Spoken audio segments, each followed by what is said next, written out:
Good evening, everybody. Welcome to another edition of Inside the Picnic. Tom Shanahan is out tonight because under the weather, but Jeremy Ballrick is sitting in, filling in for him. Thanks for having Jeremy on the short notice. We introduce the crew. We have a lot to get to tonight. We have Stephen Reichel. Okay, what's up, Mr. Stephen? I'm pumped. It's fight week. It's fight week here in Philadelphia. What are you talking about? Yeah, what are you talking about? Okay. Got Eddie Prather in the chat room. Glad to have Eddie in there. We got Folk and Jeremy B and Candy from Fire Up. They're you both fired up. They are. We're both fired up. Yeah, sure. Yeah, let's go. And we got Melfar Jr. And we got Ben in that big hat of his. My God, that's a top hat. I'm just here so I don't get fined. Yeah, there you go. You don't get fined. Okay, Marshawn.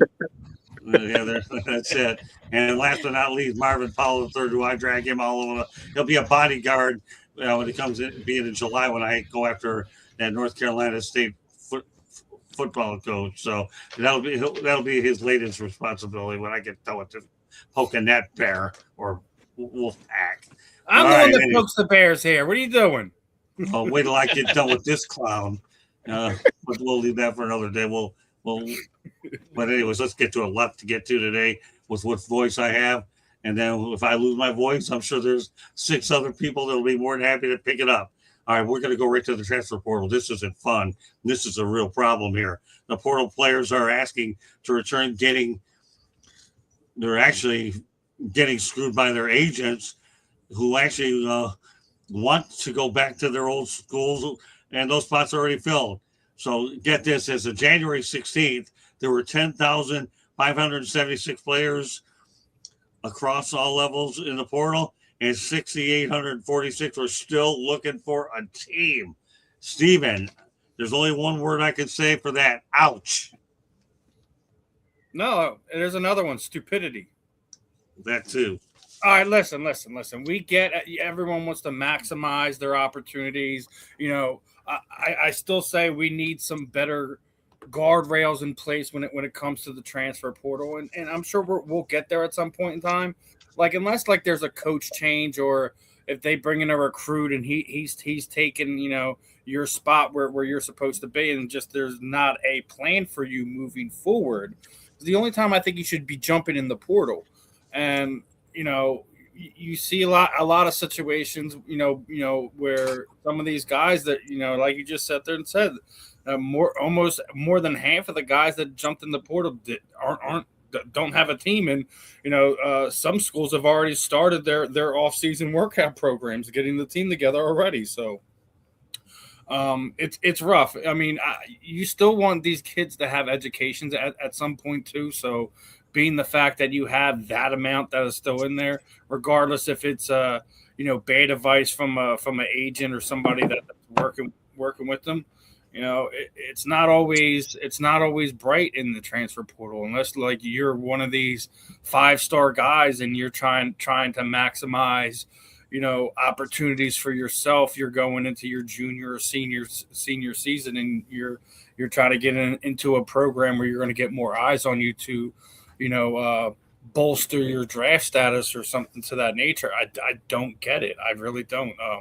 I think we're going to see a lot of these guys that, going to be redshirt juniors, seniors to try to figure out where they're still going to wind up being at. But it's a cautionary tale. There's just the transfer portal isn't all the sexy girl in the bar. Sometimes it's better to go with the safe bet. Well, let's go to Eddie Prather in the chat room. The grass isn't always greener on the other side. Agents are like lawyers. Some are just ambulance chasers. Good point. Well, Eddie always comes up with the good ones. All right, go ahead, Jeremy. Well, then you got people like Dante Moore who realized that he was going to be drafted by the Jets and said, okay, I'm going to go back home and fight for a starting job with Dylan Gabriel because that's better than being drafted by the Jets. But other than that, the rest of those guys are kind of messed up because half of those people that went to the schools that filled their position that they left from. The transfer portal needs to be limited to one time in your 4-year career unless there's a coaching change. these guys that are switching schools every year and not building continuity, chemistry, are actually developing their craft and just to get paid. And I understand they need to be paid. I know I was all about the NIL, but I was also about putting a caveat to it. Limit it to whatever it costs per semester for their housing, their books, and everything else, just in case they don't have a full ride scholarship. If you limited it to that monthly and then put the rest into like a trust fund they get when they graduate or go pro, I think that makes a lot more sense. Don't do this automatic 4-year deal that even if they go to the pros after 3, they still get paid a year. Candy. Yeah, they're going to have to revamp the transfer portal. It's useful for those that really need it. Do they need to be transferring all the time? They're supposed to be getting an education. They're supposed to be going to school for an education. Obviously, that's changed a lot though now. But I understand transferring for a better opportunity. But if you're just transferring all the time, you're not getting the consistency. We've talked about these rookies that come out and they go into the NFL and they've been coached by all these different coaches because they've transferred and transferred and transferred. Maybe they haven't gotten the best coaching. Maybe they need consistent coaching because we've talked about in the beginning, Caleb Williams had how many different coaches? Right. Trevor Lawrence had how many different coaches? Consistency matters as well in your development. So I understand. I'm happy that they're getting paid. But I also think we need to somehow restrict the transfer portal usage as well. Well, yeah, who didn't see this coming, right? And nobody could foresee this problem. We've been talking about this problem. John Calipari has been, he's been talking about this for the longest time. He thinks he has a solution because he really cares about the kids. I really believe that he cares about the kids. But this problem is not going to get fixed because of the reason that everybody thinks it should get fixed. It's not.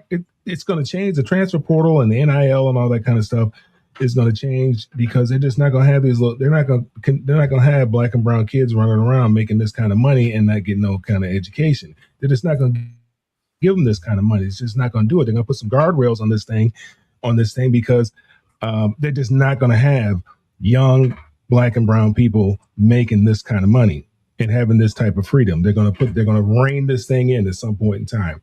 I've been talking about it for a long. Nobody cares about these kids. They still don't care about these kids because if you cared about these kids, you want these kids to get an education. If you're transferring, going to 3 or 4 or 5 schools, where are you graduating from? You're not graduating. And then when you do need something, are times where are you going? Who can you ask for help? You can't ask anybody for help because you were a mercenary. You went to the highest bidder. So nobody cares about you. You've fulfilled your obligation here.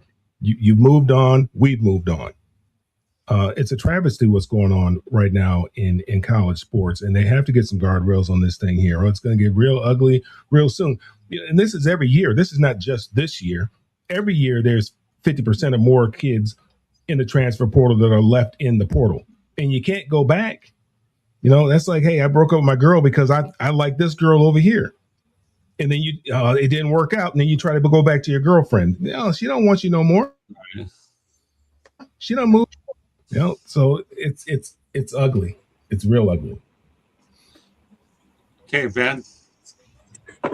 I mean, yeah, I agree with Mel. This is going to happen, but what else do you expect? I mean, you're giving these young people money, right? You making sure that they going to the highest bidder. There is no loyalty in college football. Coaches ain't got no loyalty in college football. Right. Why is Lane Kiffin the second highest paid coach in college football? Based off of what? You mean to tell me Lane Kiffin could be the second highest? Lane Kiffin, he hit the transfer portal too, didn't he? He went to LSU, didn't he? He went to the highest bidder. Everything that a player does, he's watching the coach do it. You mean to tell me Kirby Smart has won all these SEC championships? Won 2 back-to-back championships, and the guy that makes $28,000 less than him is a guy that ain't never won anything. Lane Kiffin has never won anything. So, do I think it is a problem? Yes, but the NCAA has never done anything for players. Never. Not in the history. And this is proving it. They sat on their hands when they knew this was coming. They waiting on everybody else to do it. If you want to put guard, here's the thing though. I don't want to see no restriction on no players if there ain't no restriction on no coaches now. If players get one transfer, coaches, you can't be Lincoln Riley. You got to stay at Oklahoma. You can't just go to SC because they give you more money. You can't do that. But you know what? But they ain't going to put no restriction on no coaches. And these players are saying, look, 99.9% of us ain't going pro. What? And if you wanted players to care about education, right, you shouldn't get their head coaches 10 million, 15, whatever it is. Education, man, I'm here on an athletic scholarship. And you think my coach care about that I'm a Rhodes Scholar? No. He want me to knock this dude out in front of me. Like, hey, coach, man, I think I got a shot to go to Yale as a graduate in a graduate school. Yeah, well, you better make that tackle this weekend. You better do that. So there's just different conversations going on. I don't know what the answer is, but John Calipari is not the savior. Absolutely not. I don't care what John Calipari say. Nope. Because John Calipari benefits. You talking about John Calipari? Who leaves Kentucky basketball to go to Arkansas? Nobody. Nobody does that. You think we crazy, John? You left Kentucky, the blue blood of all blue bloods, to go to Fayetteville, Arkansas, or Little Rock? Stop it. So I do think we need guardrails. Let me start there. But why don't they ask former players what they should do? Ask us. Oh, they don't want to hear from us because we just happen to play in the garden called Common Sense. They don't want that. They want somebody else to do it, but it's a lot of players in college football, and unfortunately, the biggest brands in the world can afford it. And as long as the biggest brands can afford it, you're gonna have these because the transfer portal is perception; it's not reality. That's why 10,000 something in it.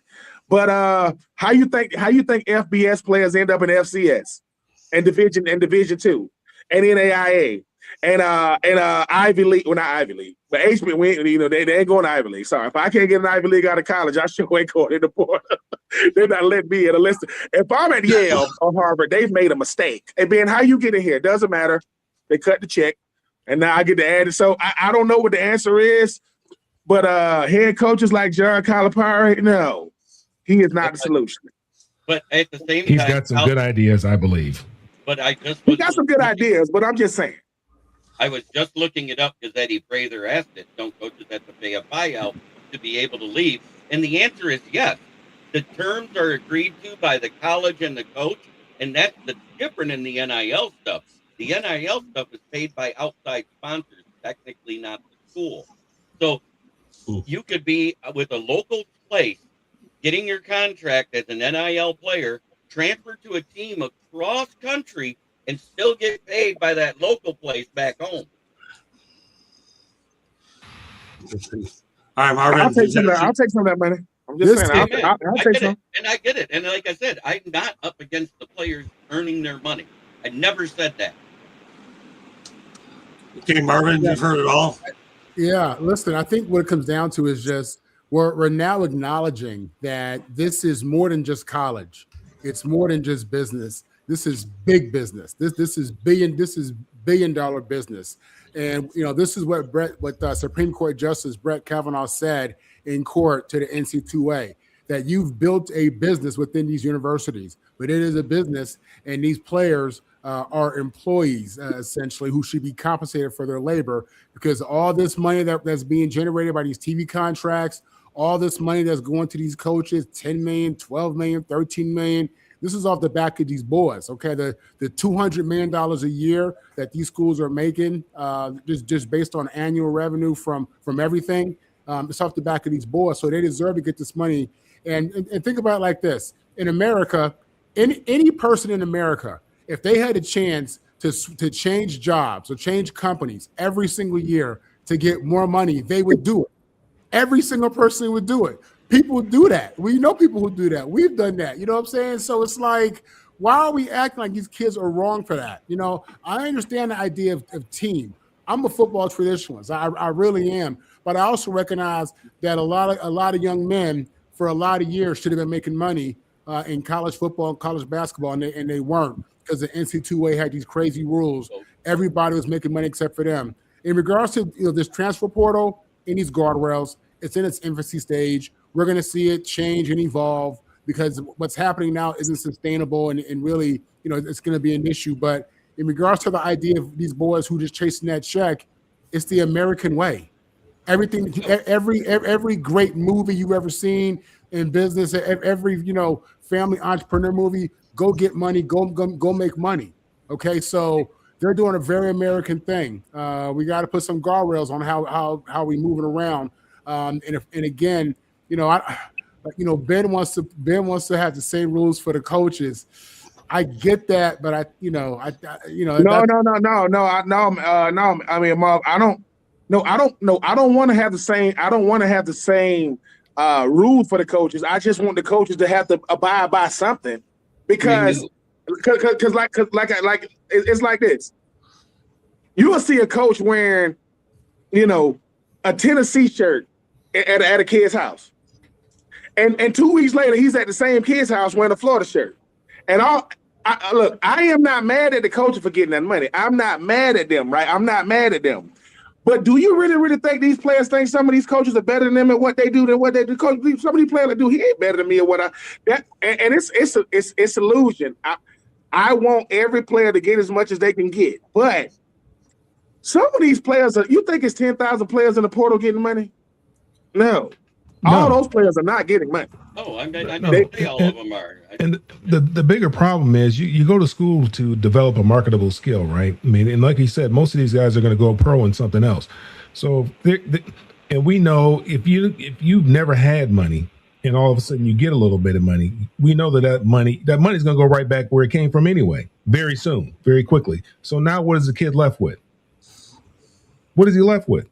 He has no education. Okay, that's why these kids are trying to stay so long in school now, going, trying to get 6, 7, 8 years in college now, trying to get that little bitty check. At some point in time, you have to put your big boy drawers on and you have to go out there in the real world and you have to get yourself a real job, right? And you go to school to get yourself a marketable skill so that you can sell something to someone, you sell yourself to somebody.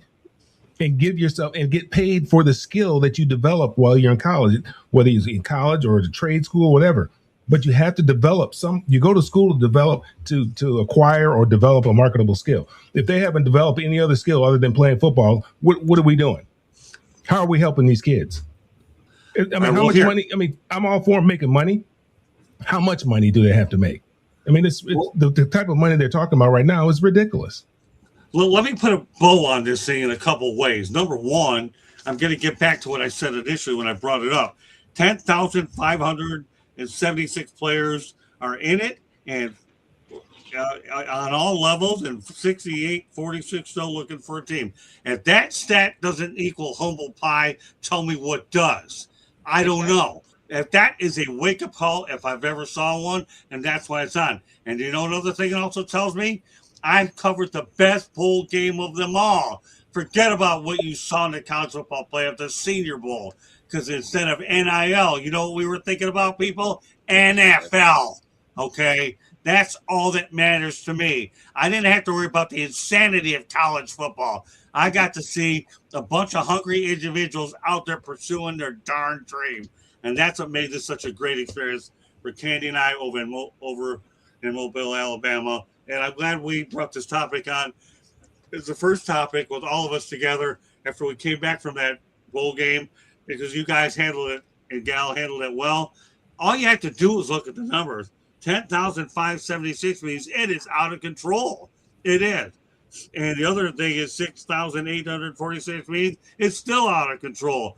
The only way that you can change that number a little is if you know you're a prospect, you've already made contact with a place that's going to take you, then you make the move and plan on it as a one-time shot. And I'll get into some of those prospects later on, but I'm glad that does anybody else have anything to say about it? I want to make sure I got those 2 points before we move on to the next topic. Jeremy, is there one thing you wanted to say to it? I just wanted to add, I still think they need to have to go back to making them sit out a year. So that way, I don't want them to sit out a year. Oh yeah, I think they should, because that's going to limit how many people want to do it now. If they're going to school for an education and a marketable skill, as you said, and you're offered a scholarship, You should have to stay where that Coach Calipari had an idea about that. You know, if you transfer, I think it was either the second time or the third time, you should have to sit out a year. You can transfer one time, you know, automatically. If your coach leaves or something like that, you get another opportunity to transfer. If you want to transfer a third time, you got to sit out a year. I think that was an idea that he came up with, and it makes pretty good. It makes all the sense in the world to me. All right. Well, you know, I'm sure we could go on. We have 11 other things to say, talk about as well. So, and I don't know who dropped off or who didn't drop off. Who is that guy right there making that those comments? Oh, that's right. He probably takes care of some other personal business. But yeah, I don't know what that is. Neil London, we'll have to send them out there to Paris or whatever. I like Eddie Fraser's one free transfer, second transfer set out. Good point. All right. Well, next thing we're going to talk about 4 teams that have not made the conference championships. Pardon me, Mel? It's not a no, Diddy I was party. responding to the comment there. This is not a Diddy party. Right. One free I don't know. I can sit out. I All like right. that. Okay.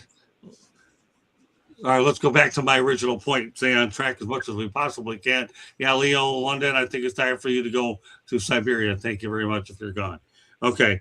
4 teams that have not made a conference championship this century. The Texans have never been there. The Browns haven't been there at all, and they've been at it since 1980. Last time was 1989. The Miami Dolphins, 1992. The Cowboys, 1995. Jeremy, we're going to go rapid fire. Which one surprised you, or which one will be the next one, if any of these will break the stein? Boy, I don't know if the Dolphins or Browns will ever get there. And the Texans, if they don't fix their offensive line, they can't get there. Okay, Candy? I think out of all those, the Texans will get there before the other 2. Although there's a lot of coaches that going down to Miami, I don't know, from Green Bay. So you never know. Yeah. What about you, Mel?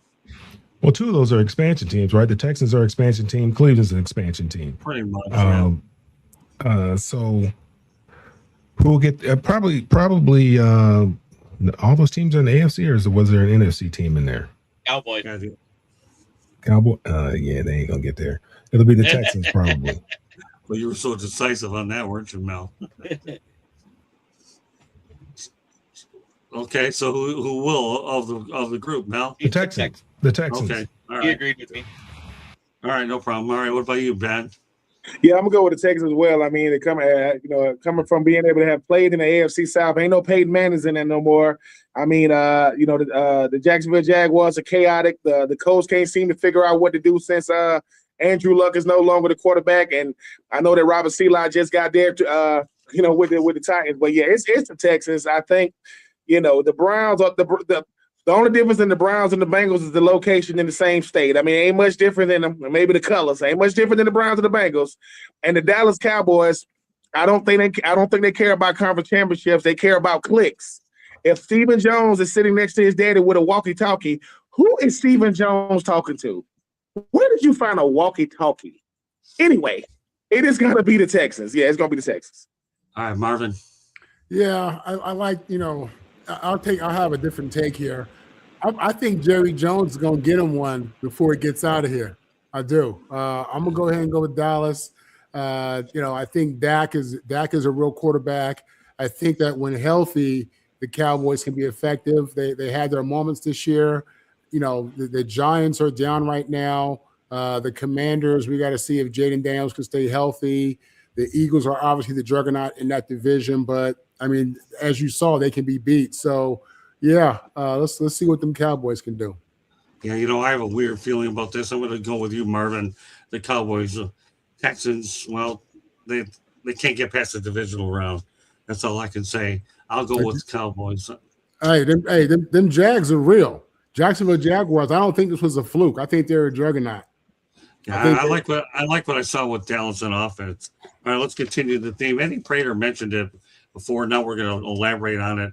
Miami quarterback Carson Beck said that he didn't take any classes at Miami and that he graduated 2 years ago. A user on X said this, maybe controversial, but I don't think a guy who doesn't take any classes should be playing college football. All right, Jeremy, go ahead. I absolutely agree. I think it's a travesty that he played a year with Georgia without taking classes and now a year with Miami. I think it's awful. I think that needs to end. You have 6 years of eligibility. You better be taking a 6-year degree to get it. Right. Candy? I'm okay if you continue on and you're doing graduate level work, but you have to be taking classes and enrolled in classes at school. Otherwise, you're just taking away from somebody else's ability to be in that role and be getting an education while playing. So there you go, Eddie. We're not done, but we're thinking the same way. Go ahead, Mel. Yeah, if you're spending 6 years in school, you should leave out of there with a master's degree. You should be once you do your undergraduate work, you should be doing your graduate work. Now, I can't come down too hard on them because even when I was doing undergrad, I wasn't really doing undergrad. I wasn't going to class. I mean, I had classes, but I wasn't going to class. We'd walk down there, we'd see that bear. We'd walk on the Bruin Walk, and we get to the bear, and we'd be like, "You want to go to class? You want to go to the beach?" And 10 times out of 10, the beach won. So I can't even tell you what the upper part of the university really looked like. Somebody took a picture of a fountain, and I said, "What is that?" They said, "That's a fountain." They said, "By the engineering department." I said, "What would I be doing over there by the engineering department? I have no business over there. I've never seen the fountain before. I didn't know they had a little inverted fountain at UCLA." Yeah, well, all right, Ben. I mean, I hate to say it, but Carson Beck just lived there, man. He just lived the college football dream. I just get to play football. I don't do nothing else. Yeah, he just look. I don't even know how he pulled that. Like, I don't know how he did. I'm not mad at him. But every college football player is saying, "Listen, I want the Carson Beck." What you mean? I just want to play football. I don't want to go to class. I just want to show up to practice. I want to drive a Lamborghini.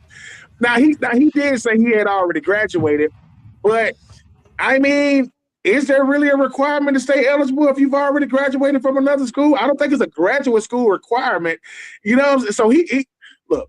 Some of us get over because we know how to use the system. He used it. Now I hope it don't come back to bite Miami, because see, you don't got to reveal everything. You know, you can lie. You don't got to say, yeah, like, like Anthony Richardson. Why'd you take yourself out the game? Because I was tired. No, lie to me. Don't tell me you was tired, boy.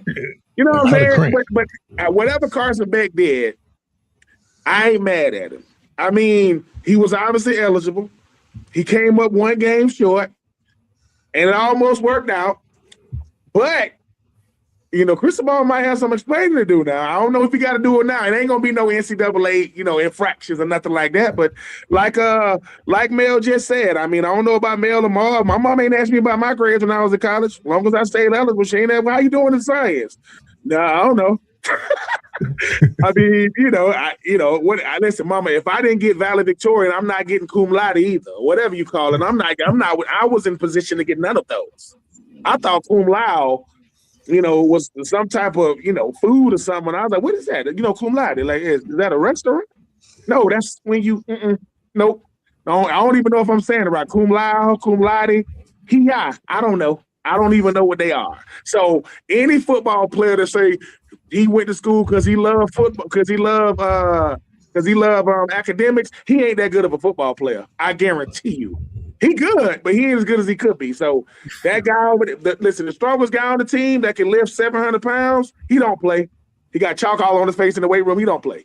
So Carson, do your thing, young man.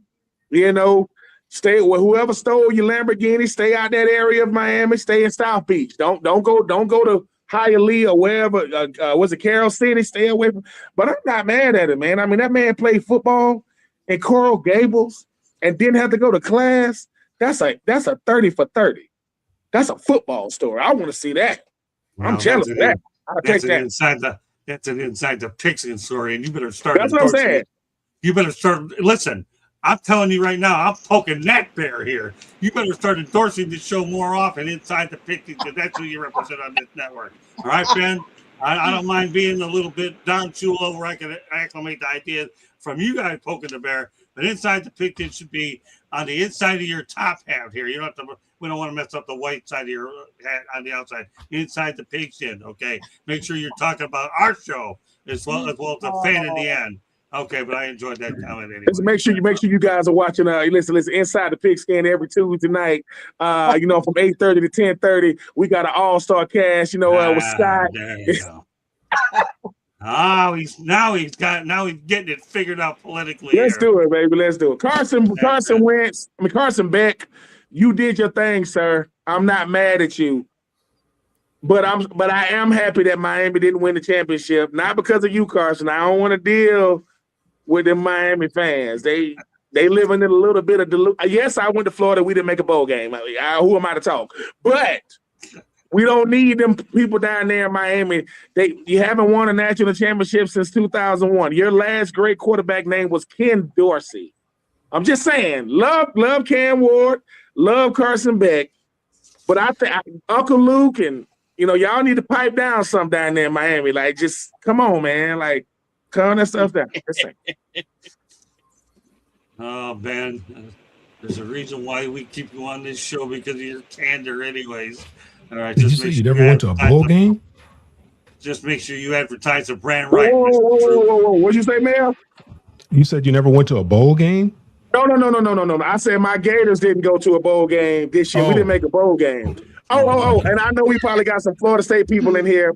The audacity of y'all to win 5 games and get invited to a bowl game and say no. You're in no position to say no. We're not going to go because you was going to lose. So for people that saying, hey, Ben, at least Florida State made a bowl game, they didn't. They got invited. They won 5 games and we won 4. So we had 9 wins together. Florida State won 9 games in 2025. So you just needed one more of those bowl teams to say they weren't going to a bowl game to get invited, is what you're saying, Ben. I know. What I'm saying is Mike Norvell went undefeated 2 years ago, and since then he's won 7 games. He's won 7 games in 2 years. That's all I'm saying. All right, Marvin. Marvin, you got the last word on this while you can get it. Yeah. First, listen. Let me address Mel's comment on not going to class. Mel, that explains a lot, man. I wish you would have told me that at the beginning of our relationship, because now I get it. I get it now. Okay. Never moving forward. Listen. What would have changed? Right. Information is power, man. Hey, we're right now we are at the beginning stage of a very new era of college football. We've had 100 years of the same thing. If you take an athlete to lunch, he'll be suspended for a year.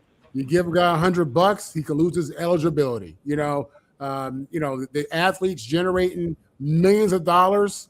Each athlete is generating millions of dollars on a football team, for a scholarship of $100,000 and the education. But the reality is, now in the NIL era, the player has power. This is much more than minors than anything else. So you're going to see certain things that look like NFL in a world where you're so used to seeing college be the same for 100 years.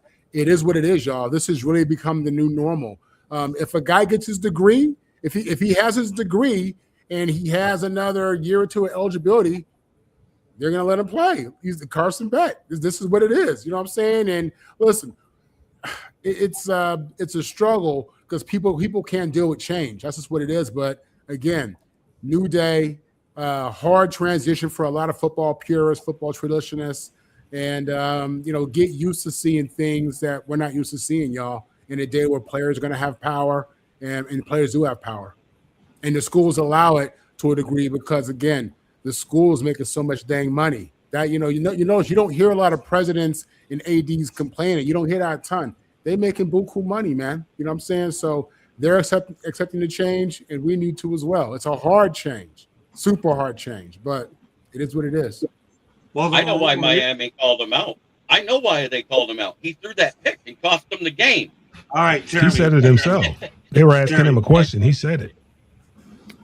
Yeah, the bottom line is this.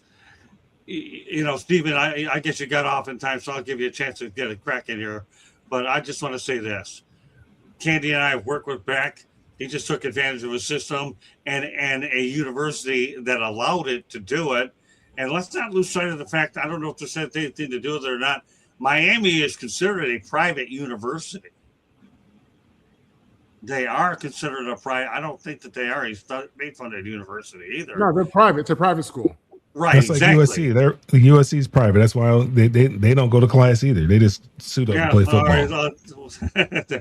Yeah, but again, Carson Vick, they took what he had to offer. So yeah, obviously he didn't go to any classes, but I guess the only class he better go ahead there and figure out is you better learn how to study a playbook at the next level because it's time to get back to work and start studying. All right, Stephen. Well, you want me to talk about Carson Beck? Is that what we're doing here? Yeah. Yeah. Yeah, about the fact that he didn't go to classes for 2 years. Hey, listen, it just shows you how broken the system is and how stupid of a kid he is at this point in time. If I didn't take a class in 2 years, I did a disservice to myself outside of not being. He's not the best quarterback on the field. He's not the best quarterback in college football. He's not a student athlete. If you don't take advantage of these opportunities that you're given in life, you're wasting your time and you're wasting everyone else's time around you. You've been to multiple different universities over the past few years, and you didn't take the advantage of gaining any type of knowledge from those situations outside of being a quarterback on the football field. He just did himself a disservice. He's not going to be a top touted off pick. He might be even lucky if he's even a third round pick into this coming draft. It's funny that you say that, Stephen. I've been hearing thoughts that he'd be a third or fourth round pick too, according to my draft board. So I'm glad you brought that up. We'll get into more detail, but I'm glad that you brought it up ahead of time. Let's continue on. And that says, according to WISH TV, Indiana University's Chris Ignetti wins the Bear Bryant Coach of the Year award. Obviously, we know the most recent undefeated season in football was 16-0, and of course we all know about Bob Knight 32-0, greatest football story ever. So all right, well, again, we've talked about it a lot and we'll keep talking about it. Some thoughts about Kurt Signetti winning the Bear Bryant Award. One great coach after another, Jeremy. We don't have to spend a lot of time with it. I want to get to one of the other things. Time permitting, everybody will have what we call a party shot. Will be the new segment that we have. What allows everybody to say what they want to say. There wasn't a coach in NCAA that deserved it more. Undefeated, wire-to-wire champion. What else can you say about him? Stephen? Not surprised. I mean, his performance with his team on the field says enough, and couldn't be happier for him. Candy? Couldn't be happier for him. Look what he did. He turned a program around that was not existent and turned a school that was known for basketball, and now it might be known not more for basketball, but will also be known for basketball. Did a heck of a job, and he did it with 4 or 5 star players as well. Great coaching job. Probably the best that'll go down. Mel? Yeah, I don't know if we'll ever see something like that again. He took a program that, he raised the program from the dead. He didn't resuscitate the program, and that program was dead, DOA. And he brought the program back from the dead. Just think what he could do if he had Lincoln Riley's class. What would he be able to do? He'd probably be unstoppable if he had was able to get the number 1 recruiting class like Lincoln Riley did out there at USC. But what he did is remarkable. And I've said it all year long. The guys, Indiana was the best football team in the country without question all year long. And the job that he's done there is unbelievable. Ben? Yeah, what Coach Ignetti has done is, he's put college football, on notice and say, look, I know everybody wants to talk about having these classes, but it's all about development. And he did it 2 years in a row. Everybody thought he was a fluke in 2024 when they lost 1 game in the regular season. Then they got beat in the first round of the playoffs, and he came back this year. And he ran the gauntlet. Like who played it, who they played. You talking about Ohio State, you talking about Penn State, you talking about Oregon twice. They beat the brakes off of Alabama. They did not beat them. They ran them off the field. Coach Kurt Signetti, you happy for a guy like that? Because it only brings awareness to what he had done up until that point. No one cares about your resume until the last team standing. A basketball school is the top school in college football right now.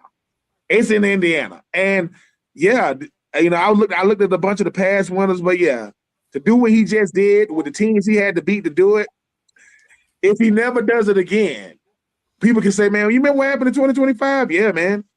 The Indiana Hoosiers were on top of the college football world, not college basketball. So congratulations to him. I think that was one of the easiest decisions they've made. Not saying the decision is easy, but yeah, Coach Sig, man, he said, you want to know who I am? Google me. I mean, you can't. Hey, listen, we all love stores, but we love winners even more. Shout out to Coach Sig. Okay, Marvin. It's remarkable, you know, when you look at their season this year, just in the regular season, how they dominated a Big Ten schedule. You know, you look at them in the Big Ten championship, they dominated, bullied Ohio State. And then in the playoff games, you know, the 3 games or the games they played prior, you know, just blew out top competition or what were considered to be elite schools, good schools in Alabama and Oregon. And then, you know, found a way to win a tough game against Miami and look good at times doing it, even though Miami's defense played well. They had a great pass rush. This is an all-time great team. This is an historic team. You really could put them up there with the Reggie Bush USC years. I look at, you know, any Alabama's years. This team is as good and did it, you know, without 5-star talent. So great coaching job, tremendous efficiency, played with tremendous physicality, which is just unbelievable. And I enjoyed it, and he absolutely deserves Coach of the Year. This is one of the greatest coaching jobs of all time. Bottom line is to get a statue over at Indiana University. I think it's the first time. Get ready for Indiana football. You better start taking them seriously. Okay, well, let's talk about a guy going to a familiar place. His name is Eric Bieniemy, as he's been hired as offensive coordinator for the Kansas City Chiefs. Prior to that, he had sits with the Washington Commanders, UCLA Bruins, and the Bears. Some thoughts, Jeremy, about Eric Bieniemy landing back with the Kansas City Chiefs. Well, every 3 years it's been this way ever since Andy Reid's been there. It's either been Eric Bieniemy or Matt Nagy. It's like they decide if they want to have a guy, which guy they want to hold the clipboard for Pat Mahomes anymore. Right. Okay. Steven. Not surprised they brought Eric back. I mean, the offense has been, you know, kind of up, down, all over the place the last few years since he's been gone. You know, I think Andy wants to kind of get some stability back there, some creativeness back there.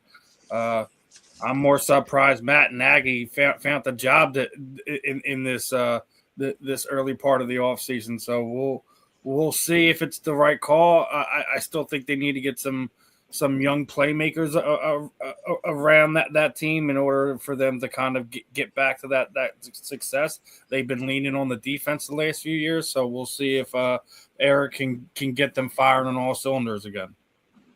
And I hope eventually this will lead him to a head coaching job. All right, go ahead, Candy. You know, the Chiefs had great success, and then they haven't looked the same the last couple of years. Smart decision to bring back the guy that led them to much of their success and developed a lot of their star players. So smart decision for Kansas City. Mel? Yeah, I mean, I think it's a great opportunity for Eric. I mean, it worked out well for him. He wanted to go out on his own, venture out on his own, because he wanted to show that he had the goods to be a head coach, and things didn't work out in that area. He wasn't able to get a head coaching job. And you look here, 1/3 of the league turned over, and there was not one African-American head coach that was named that got a job this particular hiring session. 1/3 of the league turned over, and there was not one black head coach that was hired. So it's interesting. Yeah, it really is. An absolute joke at this point in time, right, my friends? Yeah, and it's funny you mentioned that, Mel. We will probably talk about that on next week's edition of Inside the Pigskin, but I'm glad you made light of it now.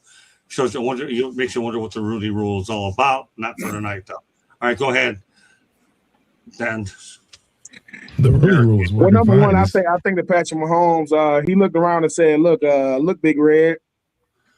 I realized we won 2 Super Bowls with him and 1 Super Bowl without him. We were very, very efficient, and I think something else is brewing. if Andy Reid is making room for Eric Bieniemy to be the next head coach of the Kansas City Chiefs, it will be one of the greatest things he's done as a coach. Because I remember when Eric Bieniemy was the hottest offensive coordinator in football, right? And no one wanted to hire him. I wonder why. God, I cannot figure out why they didn't want Eric Bieniemy. I just can't put my finger on it. I don't get it. But you know what? I'm going to interrupt you here. I'm going to interrupt you because you're really onto something, and then you can continue. All right. I'm with you on this one. Now you got my instincts turning. Okay, and that's dangerous. Okay, Ben, you said a mouthful here. This makes Pop Rocks look like nothing. Okay, for those of you that remember them, you are so dead accurate. I remember when Bruce Arians set the table for Todd Bowles to take over, and what you just said here, Troop, is the same damn thing. I wouldn't be surprised if Andy Reid is using the same thing to get Eric Bieniemy a job with Kansas City. All right, continue, Ben. You got me going. I hope that's what. I hope that's what he's doing. But here's my thing, right? And I know Marv and Mel can speak to this as well, right? While I appreciate Art Rooney and the Rooneys, I don't like it when something has to be instituted for Black guys to get head coaching opportunities because it makes it look like, hey, dude, can we get them without it? No, because you ain't getting it with it. You're still not getting opportunities with it. And I'm gonna keep saying this. I know, do not hire me as a head coach because I got melanin in my skin. Just don't not hire me because of it. Like, don't hire me because of it. Just don't not hire me, because I think what's happening is in a situation like Eric Bieniemy is, right? I thought the goal was become a big-time coordinator on offense or defense, and you get a head coach job. I thought that's how you became head or have a famous daddy that either coached or played, like like the Kubiaks. Their daddy was he's a head coach, but he stuff like that. So I think that Patrick Mahomes went to Andy Reid and said, "Man, I need Eric back." Like, dude, it ain't. If we're not gonna win, I at least want to look good. Not winning, we don't even look like ourselves anymore. Now we dealing with it, because let's face it, Patrick Mahomes is still obviously one of the faces of the National Football League, but he hasn't been himself. So I hope that Andy Reid is setting something up like that. I think he has enough cachet, and I think that ownership with the Chiefs respect him enough to bring Eric Bieniemy in. And I just don't get it, though. These hiring cycles, they come and go. And you just be like, all right. I mean, Van Joseph and all these guys that's been coaching really, really well. Brian Flores. Right. Who's better at calling defense? They recycle guys, man. Guys with losing jobs. I'm going to say this again. I don't know how to day trade and all that kind of stuff, but Mel, Marv, somebody going to do something crazy. Like, let us get, like a small minority ownership in a team, right? And I just want to sit in these meeting rooms and see, because is it true that the Miami Dolphins hired Troy Aikman to help them find a coach? What do Troy Aikman know about? I said, wait a minute. What? So Dan Marino said, who can help us find a coach? Troy Aikman. You talking about the guy that's on there with Joe Buck? Yeah. What would he know about finding a coach? He's Troy Aikman. And so I just want to be in Troy's these meeting always rooms. wanted to do that. Listen, look, Mel. He wanted to work in the front office before he went to TV. I could have helped Cleveland find a coach. I can't do no worse. I could go in there and say, but here's you have to understand. Troy's in a lot of production meetings with a lot of these different people, so he does have a feel for a lot of different people because of his job. He gets to talk to a lot of different people. So I mean, I understand it from that point. Now, as far as what does he, what does he know that somebody else doesn't know that maybe you or I don't know? I don't know. As far as business wise is concerned, I don't know. But he does have those relationships, and he does have the opportunity. He has access. He has access where he spent a lot of time with these people. He's able to talk X's and O's with them and so forth and so on during production meetings. So he gets a feel for people. That's all I can say about that. Yeah, but at the same time, too, though, Mel. I mean, think about this though. I mean, Matt Ryan just got hired to be the president with Atlanta Falcons. What experience would Matt Ryan have? None. I don't know. And so all I'm saying is, when we are the owners, We make the decision. But, Hey, man, but, who you but want? we don't know. I mean, maybe Matt was with Arthur all the time while he was here. Who knows? I don't know. Maybe that was his son. He was walking. Maybe I don't know. We don't know what happens behind the closed doors. Remember, you said you like to be in one of those meetings. You like that. We don't know what's going on behind. Arthur Blank is one of the most respected owners in football. I wouldn't say his decisions have been the best. I mean, he hired Dan Quinn, right? I mean, and then you go get Raheem Morris, and while he might, and then you get Terry Fontenot. All I'm saying is, right, some of the, Detroit and Atlanta, them some of the blackest cities in America, right? You hire Matt Ryan to be your president. All I'm saying is there's a little tone deafness going on because what does Matt Ryan? Look, I could be 100%. I'm not saying you got to go out there and get somebody else. What I am saying, when you start talking about a city like Atlanta, and you start talking about the way they treat the fan base in Atlanta is they'll say, well, the reason why the fans ain't is because of where Mercedes-Benz is and all these things. If you are an owner, you make the decision. We live with it. I don't think it's a perfect science to do it, but when you start talking, if you don't think certain things happen because you're trying to appeal to a fan base, I think that's good marketing sometimes. It's the Atlanta Falcons. Are they going to the Super Bowl anytime soon and winning anything? I mean, I'm just saying, I hope that Eric Bieniemy gets an opportunity to be a head coach only because he's earned it. Forget who he is. Look at what he's done. Had Michael Vick not had that little dogfight, little incident, he might have been up in there. Who? Michael Vick. Had he not had that little, Hey, Mel. All right, Mel. Hey, you want to take over the He's job a head as coach right executive now. producer? What are we talking about? Hey, Mel. Mel, he's volunteering for the job for executive producer. Okay. No, now you're adding Michael Vick. Where does he involved in all this business there? I'm just saying. Really? Arthur Blank loved Michael Vick. He wheeled him out there in the wheelchair when he broke his ankle and all that kind of stuff. He loved Mike. He'd go over to the house all the time. We're talking about Eric Bieniemy. We're not talking about Michael Vick. Well, he was talking about Matt Ryan, and so we just went to Michael Vick. I mean, if Michael Vick becomes the president of operations with the Atlanta Falcons, Arthur Blank is no longer the owner. He done sold the team. I get he done went back to Home Depot. I said if he hadn't had that little incident. Yeah. I'm just saying. Yeah. I mean, the reality is. But you got to understand, it's not going to change because you look at the 32 owners. I mean, that's the reason why it's not going to change. Well, you want to be around who you're comfortable with. I'm not. Look, I don't have a problem. I don't have a problem with being around who you're comfortable with. I have no problem with that. I mean, most of these head coaches that get head coaching jobs, they're bringing guys that have been with them. I guarantee you, there's a dude named Rich Bisaccia. Every time John Gruden was a head coach, that was his office. That was his special team coach. He was down there in Tampa with him. He was over there in Oakland. So I'm not. Look, at the end of the day, if somebody say, hey, Ben, somebody hit me with the Pat McAfee and say, hey, Ben, I want to get you on your crew. We want to hire you guys. Who you think I'm calling? I'm calling Mel. I'm calling Marv. I'm calling Scott. You see what I'm saying? So I get that part. I ain't tripping with that part. But at a certain point, mediocrity got the matter, right? They're not getting it done.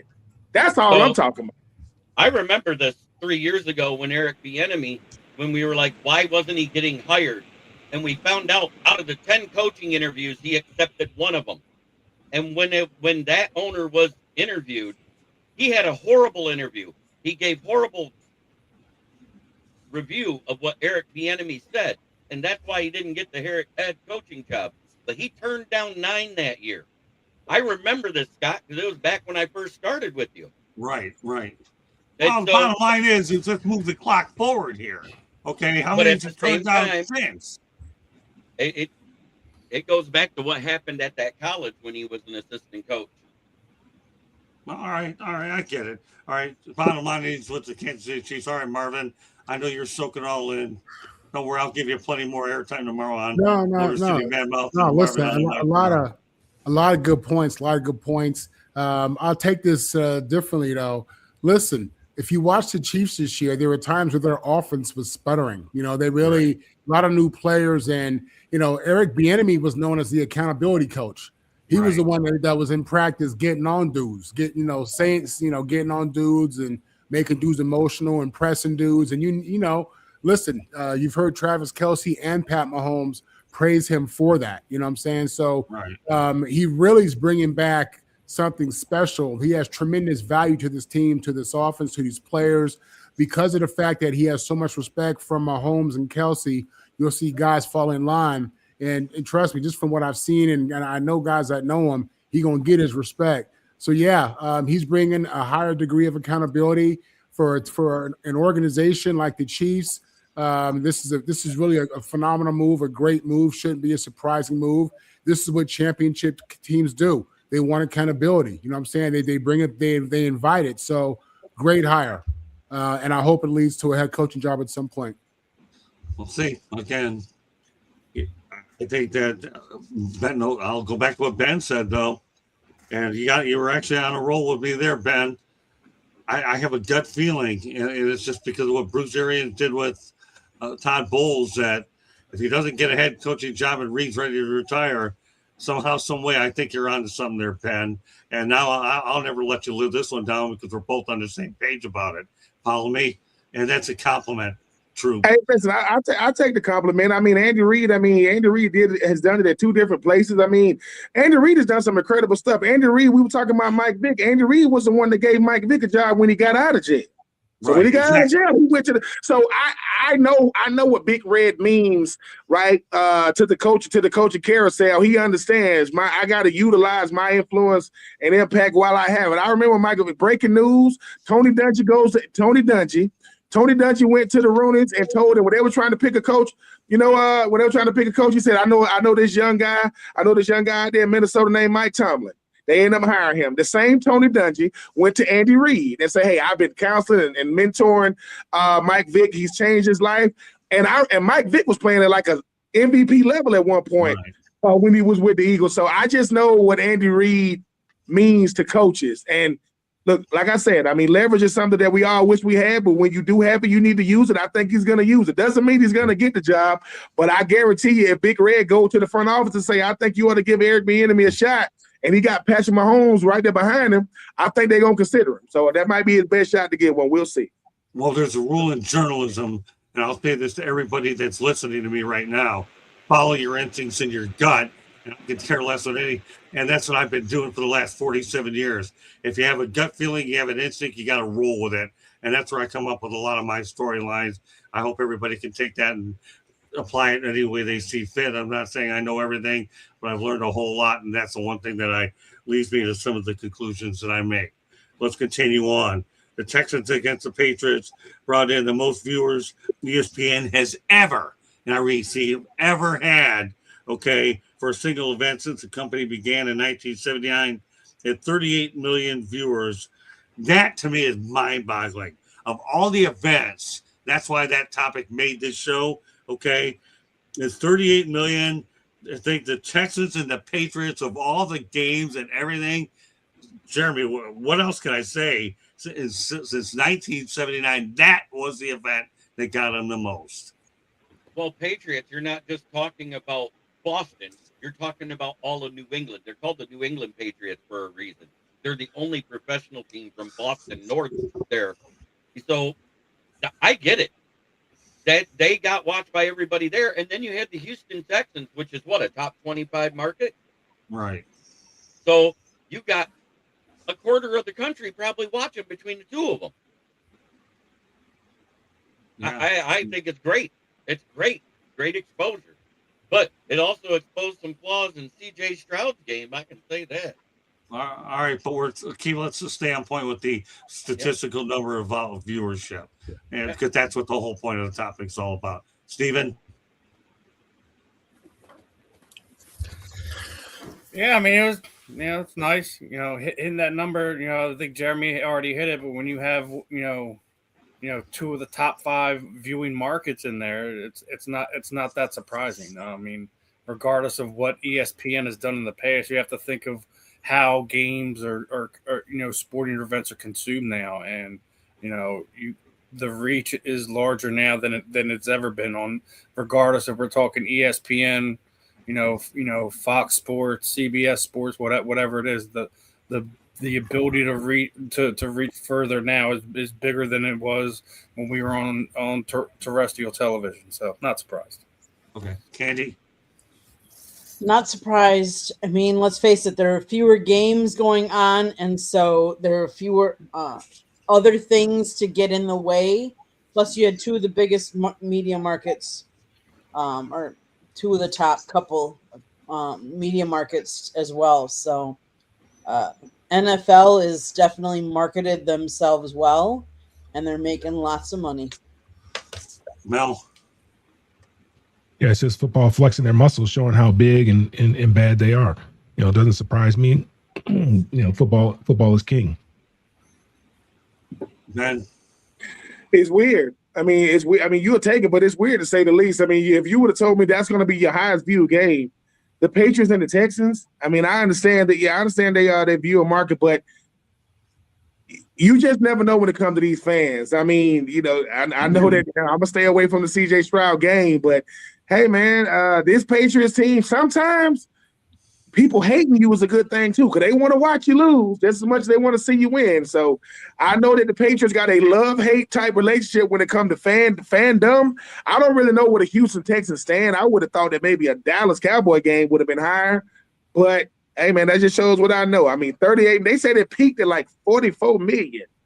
$44 million viewers for a playoff game in the playoffs. I mean, I wouldn't even want to compare that to any other sport with that type of viewership. So, that's going to put some pressure on the Super Bowl, man. 44 million? 44? Yeah. That's crazy. Wow. Yeah, that is. Yeah, and the thing, Ben, it's actually the network's been around since '79, and that's the best game they've ever had.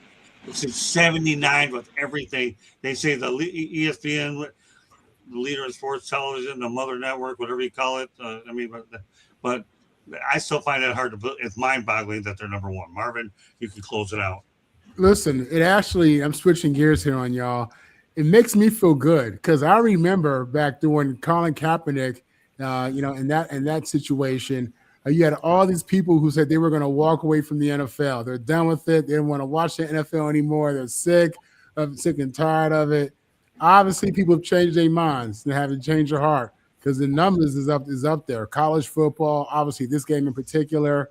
So it's a good thing. Like Mel said, football is king. The NFL has done a phenomenal job of growing their sport. And, they're about making money, man, and they're finding ways to bring people in, bring people together. Football is a sport that brings us together. And, I love it. I love it. And I'm looking forward to the players getting a bigger part of that money in the CBA. All right, well, next topic.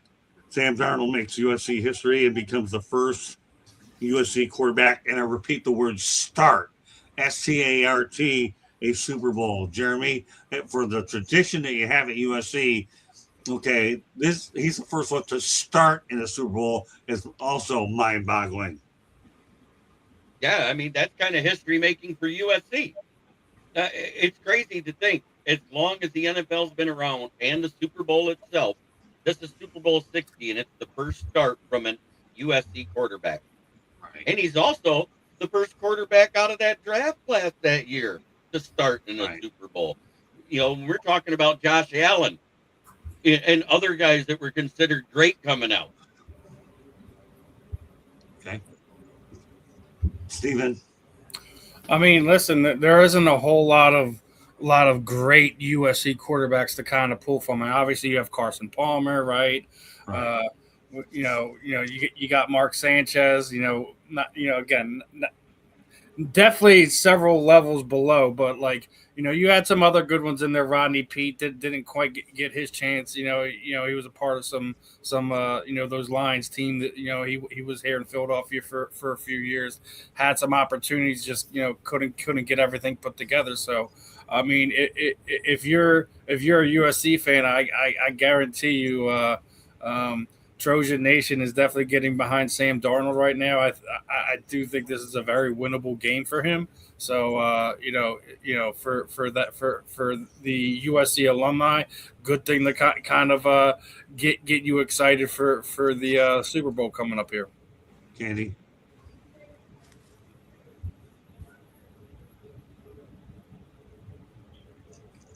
Candy. No, I know. I was just reading something. USC,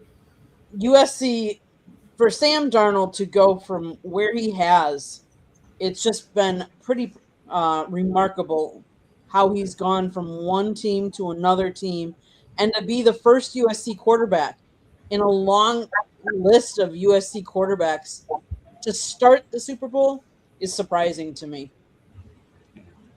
Mel, I know this one pains you. No, not at all. Not one bit. I mean, look here. I've been a person who said publicly that I never really cared for Sam Darnold, and I'll be the first one to say that I was wrong about him. I have a lot of respect for him and what he's done this year, how he's turned his career around. Obviously, it probably wasn't him. It was probably the places that he was in. So I don't have a problem whatsoever. I mean, we've had our share of Super Bowl moments. So I mean, the sun shines on the dog's behind every now and again, and Sunday is that day. And Yeah, I'm happy for Sam Darnold. I mean, if you would have told me that Sam Darnold was the first, really? I mean, you talk about Matt Leinart, Matt Barkley. I remember Matt Barkley. I mean, he was supposed to be. You talk about Caleb Williams, but Sam Darnold, I mean, third overall pick in that draft. He was not talked about enough because it was so many quarterbacks, right, in that draft. Lamar Jackson, I think, was pick number 32. I think they drafted back up in the first round. But that's why quarterbacking is not a perfect science. Sometimes it's scheme team, right? And you can go out there and do your thing. I mean, Sam Darnold started out with the Jets, and he went to Carolina, then he went to San Francisco, then he went to Minnesota. Now you see him. Sam Darnold is why you got to just give these quarterbacks time. Like, it ain't gonna just happen just cause. And I know RG3 had a lot to say about how he went down the list of quarterbacks saying, man, he made it to the Super Bowl before all these quarterbacks. And somebody said he made it before you too, RG3. He made it before. Don't leave yourself out because you was a number 2 overall pick. So I'm happy for Sam Darnold. I think the way in which he plays football and how his team just rallies around him. I mean, it helps when you got Kenneth Walker and JSN and those guys. But he's the guy. So I'm happy for him. And the Mark Sanchez's of the world, the Matt Barkleys, the Matt Leinarts, the Carson Palmers, they're gonna be watching, man, because just like Jalen Hurts is why Randall Cunningham and Donovan McNabb, those guys were saying, all right, somebody finally got a chance. Hey man, I didn't think it was gonna be Sam Darnold, but here we are, and we will save the best for last for one Marvin. But hey man, congrats to them Trojans. They finna add some more trash talking. They got all the Heismans. They got too many national championships to name. Now they get to potentially say Super Bowl MVP. Hey man, we'll see if it happens. okay, we'll turn over to Marvin. Great segue, Ben. Yeah, listen, responding to Stephen Rochelle's comments about not many USC quarterbacks, blah, blah, blah. Listen, we've had 3 Heisman Trophy winning quarterbacks, Matt Leinart, Caleb Williams, and Carson Palmer. We've had over 20 guys drafted at quarterback to the NFL in the modern era. And, we have a proud tradition of NFL quarterbacks, throughout the league's history. And Sam Darnold is the first of all these great players to start in a Super Bowl. And you guys are right. the Trojan family absolutely is supporting Sam Darnold. It's remarkable to think that he's the first when you think about all the guys who've had stints in the NFL, even if they weren't long careers. A lot of guys have started in the NFL from SC. So, yeah, this is historic. It really is. And now the focus is, can he finish? Can he be the first to not only get there, but to win it? And I'm rooting for him. Yeah. Hard not to. Okay, Let's continue on. One guy who's not too happy these days is former still technically the Cleveland Browns defensive coordinator, Jim Schwartz, who was visibly upset and told coaches he won't be returning after he learned that they were hiring Todd Monken instead of him. He does have 2 years remaining on his contract, so he's technically employed. Jeremy, Jim Schwartz, I know they can talk about his future destinations, but he's still technically employed by the Browns. Where do you see this one going? Do you think? Well, first of all, 2-part question. Do you think he should have been a Browns new head coach? And yes. Second, where do you? Okay, go ahead. Simple answer is yes. He came out to the front office. He told them he wanted the job before they got anybody to even accept an interview from him. And lo and behold, the only one that accepted an interview was John Harbaugh's OC that didn't want to be an OC because he wanted to be a head coach. And that was the only invite he got. So he took the job, and he basically stole it. Jim Schwartz feels like they pulled the rug out from under him. Okay. And I don't blame him a bit. Okay. Fair enough. Good insights. All right, Stephen. I mean, it's sad, just to see what they're doing to this guy. He's paid his dues at this as point in time, and the fact that you go out and then hire someone, I don't blame him whatsoever. I mean, he's in as you said, like he's got 2 years under his contract, so he's in a unique situation. He's a Super Bowl winning defensive coordinator. He left here in Philadelphia because he knew he wasn't going to get a chance here. He winds up going to a couple different locations and settling there. I mean, you really got to think what the Browns ownership doing is when you alienate a guy like Jim Schwartz, who's paid his dues at this point in time. If you weren't going to hire him, you should have just let him go so he could potentially find a spot. Now he doesn't have a chance to find a spot, so you kind of put him in a situation. So you would have to think that as an organization, they would block a lateral move, like if he's not going to be a head coach, which there isn't really any positions up unless someone else gets fired over here in the next couple of weeks.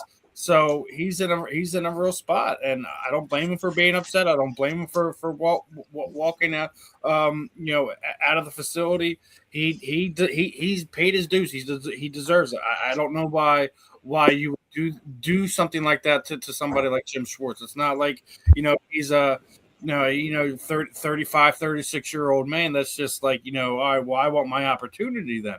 He's paid his dues. He's been on bad teams. He's coached bad teams. So and he's been on winning teams. So he knows what a winning team looks like. So let him get the chance to kind of put it together. I think he's already went through the trials and tribulations of it. So.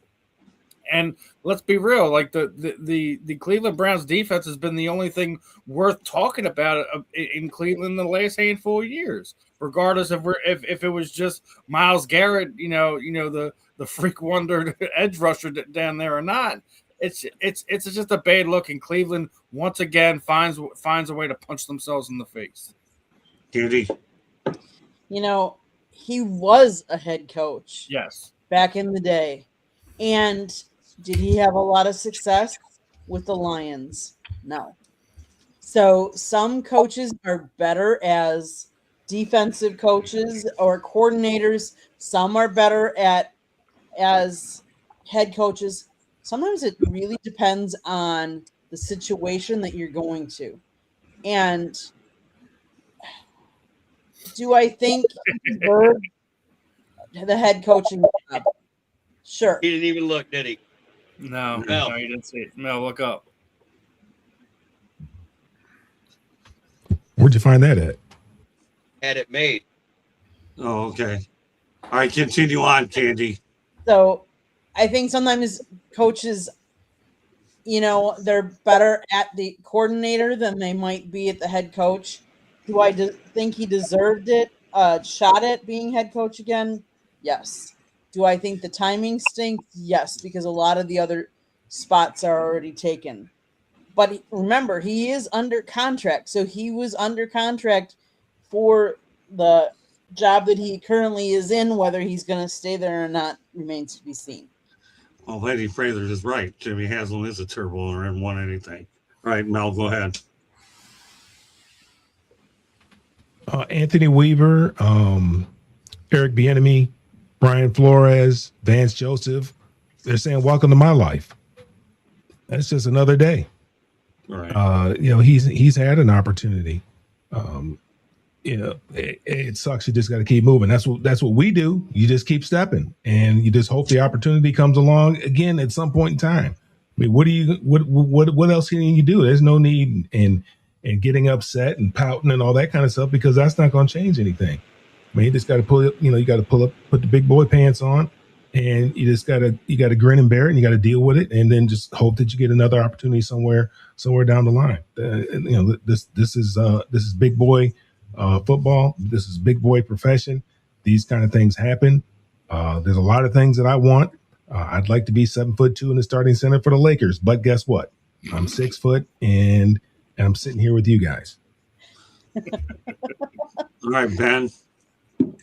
Yeah, I think the thing about Jim Schwartz is I think he's living in a perception-driven world. I mean, nobody was really talking about Jim Schwartz in his coaching cycle. I realize he has more respect for the Browns than the Browns obviously have for him. He holds them in a high regard. And sometimes when you've been around an organization for a long time, they know what you are. Even though you are, really dictating one side of the ball, they're saying, yeah, dude, but can you run a team? Like, are you good for this team? Because let's face it. There ain't a lot of people clamoring to be the head coach of the Cleveland Browns. Now, that's not something you're going to hear every day. Right. I want to be the head coach of the Browns. Yeah. You know how low life has gotten rough when I want to be the head coach of the Browns. No disrespect to them, but I think Candace said it. Not that he's the same guy since he left Detroit, but that wasn't a good time now. You ain't Dan Campbell.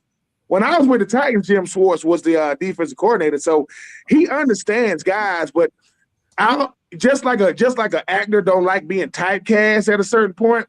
I think the NFL is telling him, dude, you a coordinator. You don't like that, but you're a coordinator. You're a defensive coordinator, and most guys won't even get a shot to be a head coach. You have, but he thought that because time has went by, people have forgot. No.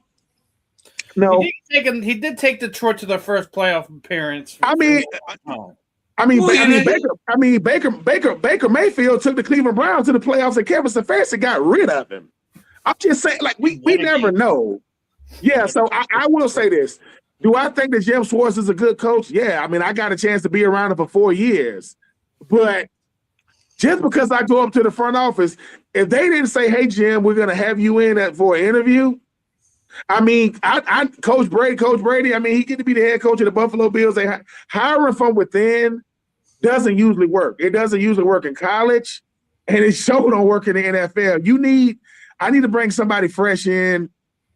I mean, Ty Monkey been around a long time. Guys. So yeah, I don't know.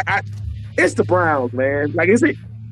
I mean, is it really gonna matter? It's the Browns. Like, Ty Monkey gonna come in and have a high-powered offense, and they gonna lose by 20 instead of 30. Okay, so we'll see. But I like what you said, Mel. I mean, if you are these other coaches, they thinking, man, listen, Jim Schwartz being the head coach of the Browns, the only way it would be like Brian Schottenheimer being the only coach on the Dallas Cowboys list last year. I don't think no other team had Schottenheimer in as a head coach. Hey, man, hopefully he'll get another opportunity, but it's a lot of worse things in life than to be $1 million paid a defensive coordinator in the NFL. I mean, I know you want to run a team, but he'll be all right. And while he's getting ready to leave the last 2 years, he better make sure he got something else set up. Because I know Mrs. Schwartz don't like that. Like she's like, what the hell you mean? We ain't gonna do this. Right. Better get right. Well, the bottom line is he inherited an 0-16 Lions team to begin with. What do you expect? And he got it respectable for a couple of years. So it's not like he did bad work there. Problem is, when Lions head coaches leave, they don't get another job, and that's really the curse that you have there.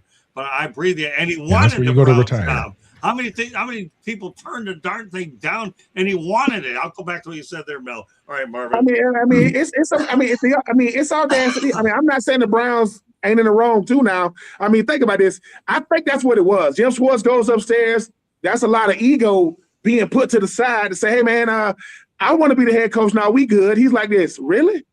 You telling me no? Yeah, we got somebody better in mind.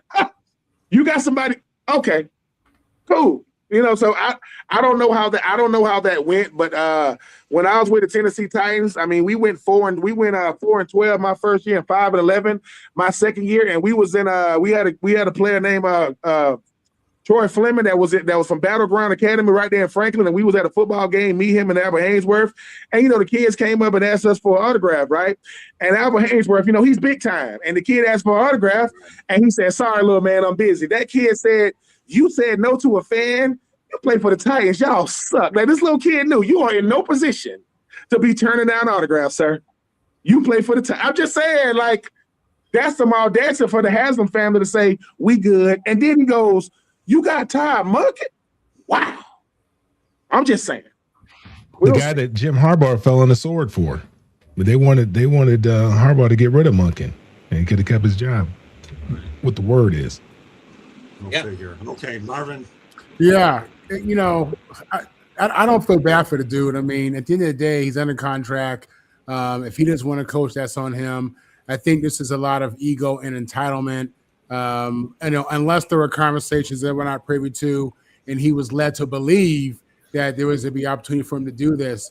On the other hand, I hope the bigger thing is that they recognize they have a quarterback in Shador, and they're thinking about an offensive-minded head coach, someone who could be a great mentor leader for him. I hope that's how they're thinking. So we'll see, man. But yeah, and Jim Schwartz will be all right. He'll get another opportunity. I just hope that Shador that they get a good offensive coach to help this young quarterback grow. All right, we'll end it on that one. That's a good point.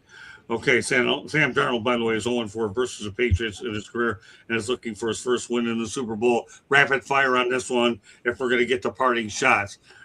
Jeremy, does he make it 1-4? As long as Quint Kubiak doesn't have 1 foot out the door coaching this game, the Seahawks would win. They have the better roster. Good enough. Okay, Steven, rapid fire.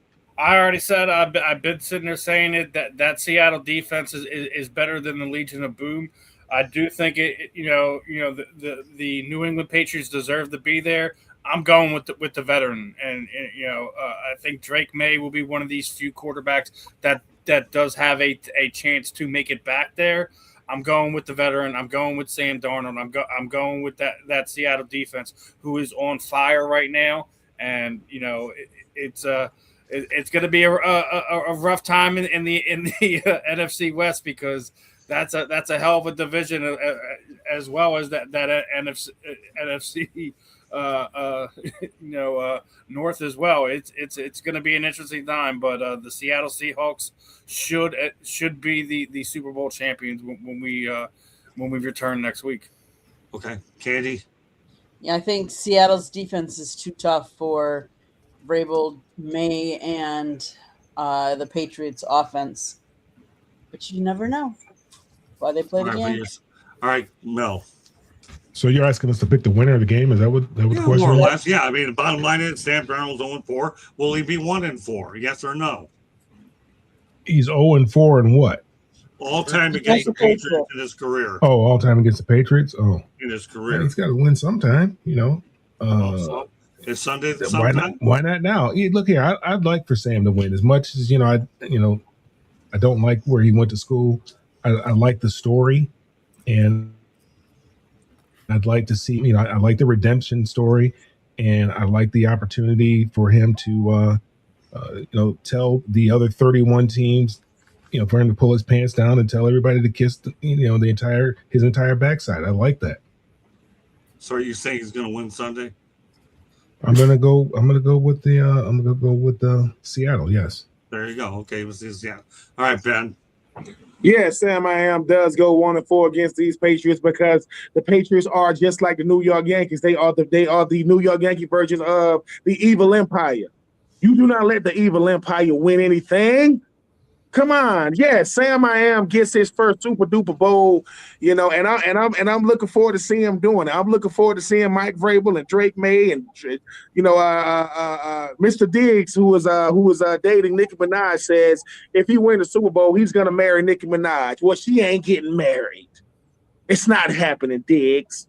Give me Sam Nicki Minaj. I'm just saying. Give me Sam I'm just saying. I mean, nothing screams I don't want to get married more than I got to win a Super Bowl to do it. What type of engagement is that? That ain't it. Give me Sam Darnold. He gets 1-4. Okay, Marvin. Yeah, the 0-4 means nothing. This is a new team, new situation, new energy, new coaches, new players. It's just different. It's new. This guy's grown since then. So, listen, at one point, Jordan was 0-4 against the Pistons. You know how that ended up, right? Right. I'm not, nobody's worried about this. I do believe that he ends up being 1-4 Super Bowl champion. him or that running back would be MVP. Yeah. So you're going with Seattle as well? Absolutely. Yeah, I've got to go with them as well. I got The U.S. Seahawks. Tom Lasorda once told me because God delays does not mean that God denies. I Okay, like and Well, so all it took from Sam is to that- get out of New York. that applies here. Okay, so we'll leave it at that. If everyone wants to get parting shots in here, then I'll get to these topics. If they don't, let me know. Okay, I have 2 to get to. Both Jason Taylor and safeties coach Will Harris have or are in the process of interviewing for NFL jobs. Do you think one or both of these, Jeremy, has a chance to get an NFL job? Considering not every assistant coach and defensive coordinator and offensive coordinator has been filled yet, yes, they do have a shot to get a job in the NFL because that's how they get their start as position and assistant coaches. Because let's face it, the ones that went straight to head coaching, they didn't do so hot. And by the way, these 2 are Miami Hurricanes, just so you know. All right, go ahead, Steven. I couldn't even tell who you were talking about. I didn't know what the topic was. But Say the question Jason again. Taylor. Okay. Both Jason Taylor and safeties coach Will Harris, both of the Miami Hurricanes, have or are in the process of interviewing for NFL jobs. Do you think they're going to get one of them? I mean, I'm sure Miami would definitely like to bring Jason Taylor in the building. You know, the Dolphins need something to get excited about. I know he's been doing a lot of recruiting down there in Miami, so I'm not sure what position he would kind of be. I mean, there is still jobs available, but they're dwindling by the minute. You're giving me an over under if they will be hired. I mean, I would say that we're already more than 3/4 through the hiring cycle. I would probably say not this year, but I do think that both of them have opportunities over the next few years to potentially land somewhere in the NFL. Okay. Candy? I think one of them will land. I hope it's not, but I think it'll be Jason Taylor. I think he's done a remarkable job with Ruben Bain and Akeem Mesidor, and I've seen how he interacts with them. I think he will be hired. Fair enough. Of course, you and I are close to the situation. I'll say if any of the 2 gets hired, it's Jason Taylor for sure. I had the opportunity to talk with him. I don't know how much time he's got left in Miami, but the few minutes I got with him told me that he's not going to be there long term. He's just waiting for the right opportunity and his kids to get out of school, then he'll take off. All right, Mel. Which 2 guys are we referring to? Who are we talking about? Jason Taylor, Will Harris. Both of the Canes. Well, where is Will Harris coaching at? Miami. Oh, they're both coaching at Miami? Yeah. Yep. I'd probably say Jason Taylor would probably be the first one to get hired at some point in time. Okay, Ben. Yeah, I definitely think Jason Taylor get a shot. It's gonna depend on the head coach. He got to have a little cachet to be able to say, "Look, man, I'm breaking Jason Taylor, and you ain't gonna say a word." Like he's gonna be our D line coach or assistant.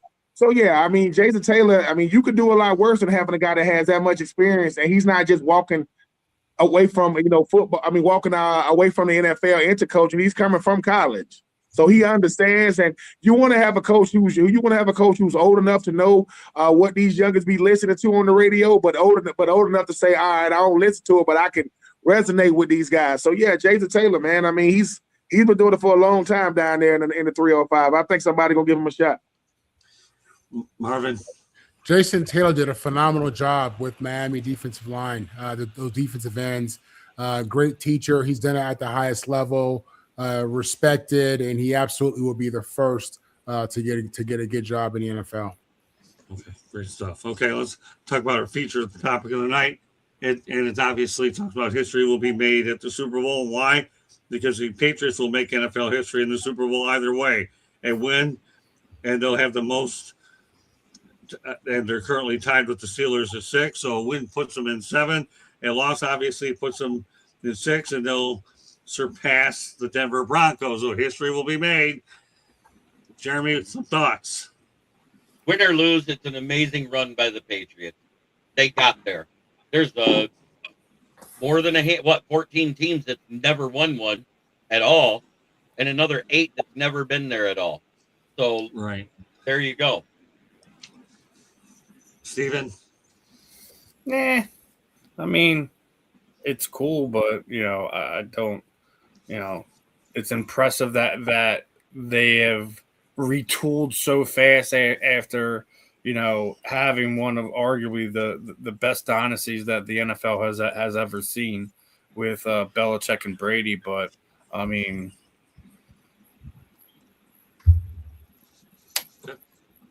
Candy? I like the story. I like the to Mel's point, to stick it to people. Mike Vrabel has a chance to do that, and kudos to him and the coaching job he's done with the Patriots this year. Okay. Well, right now, none of us predicted New England to win, so obviously, if they win, then we all look like idiots, but that's okay. I'd rather look like an idiot and they end up winning. So go ahead, Mel.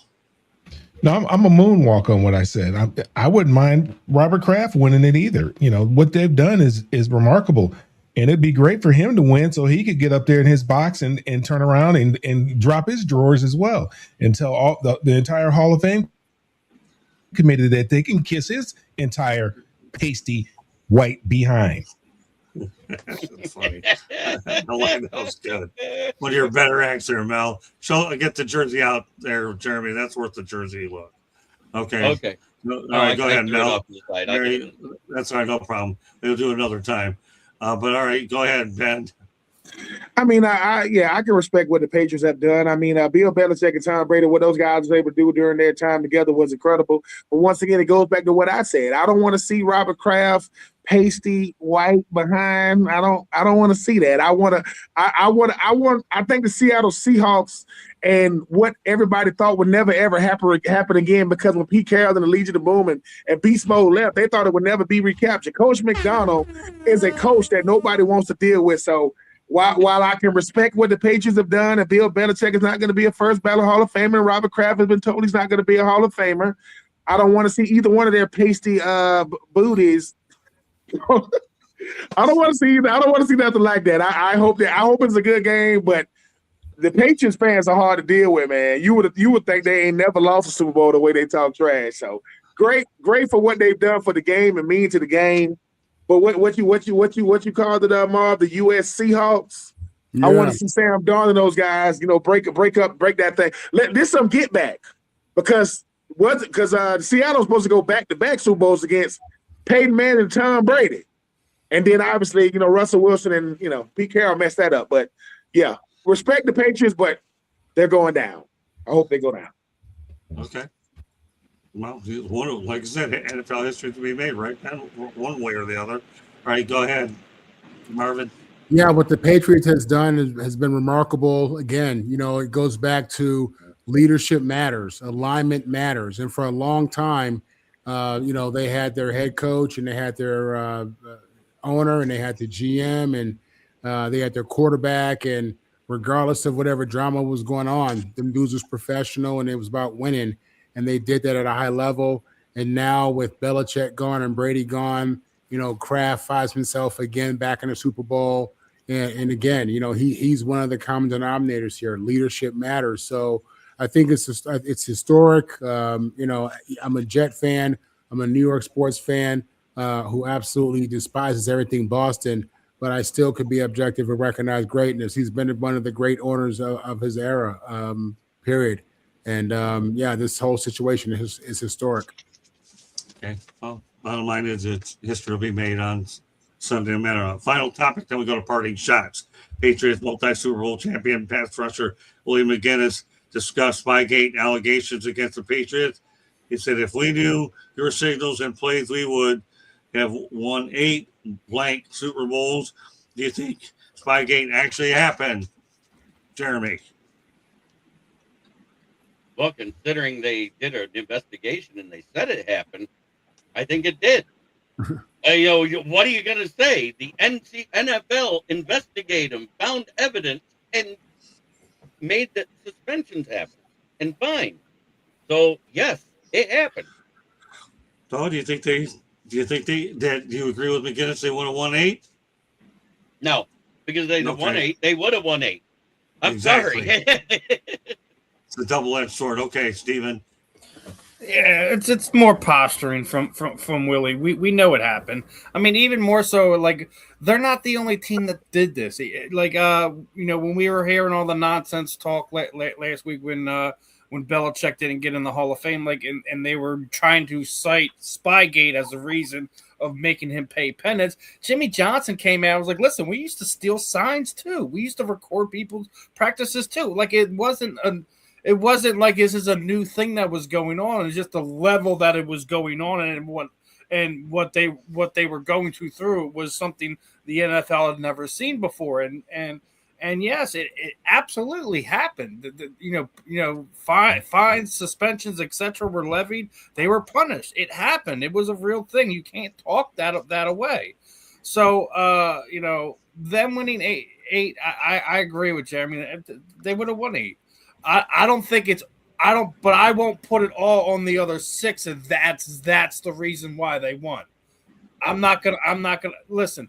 Knowing the plays or not, like a lot of times, guys on the field call plays out, and then what happens? You check out of it, you audible out of it.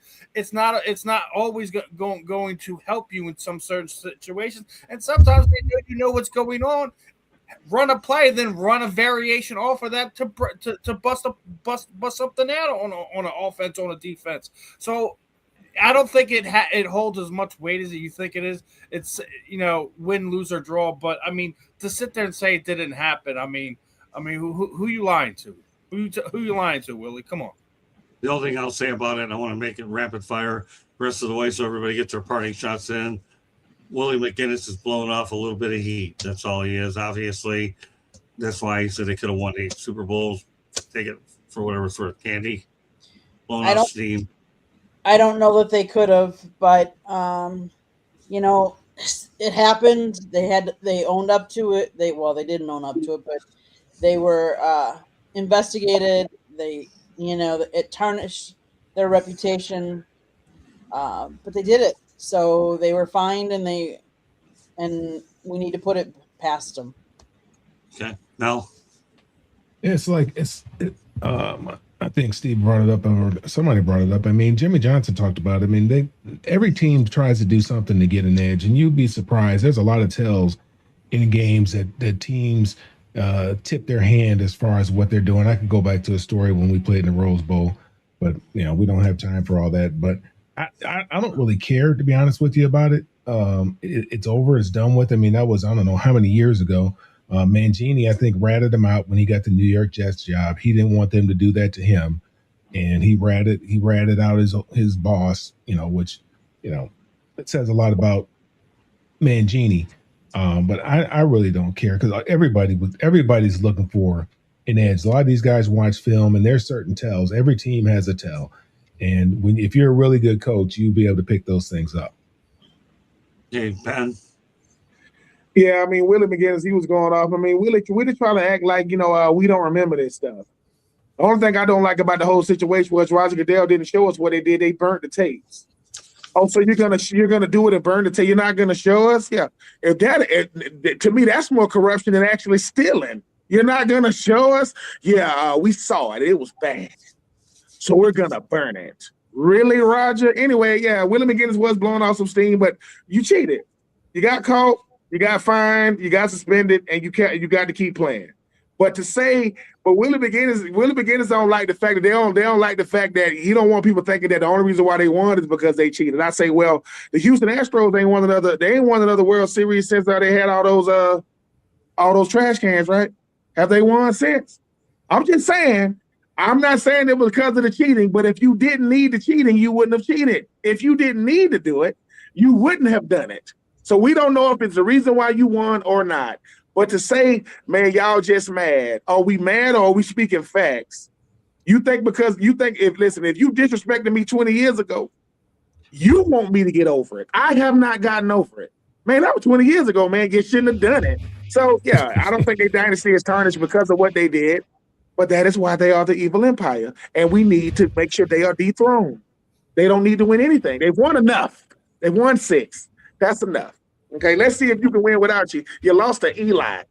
So you probably should have cheated when you didn't. You lost to Eli twice. He broke up that undefeated season. So yeah, Willie, I respect you, but come on, bro. We remember. Ain't crazy. All right, Marvin, you have the last word on it. Then we go to our parting shots.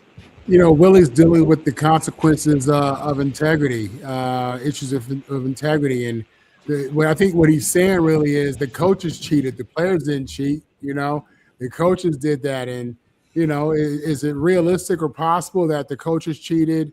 That impacted their game plan, but they're not telling the players where they got all this information from. Yeah, that's realistic. So that's probably what he means. I don't know, man. It's a tough situation.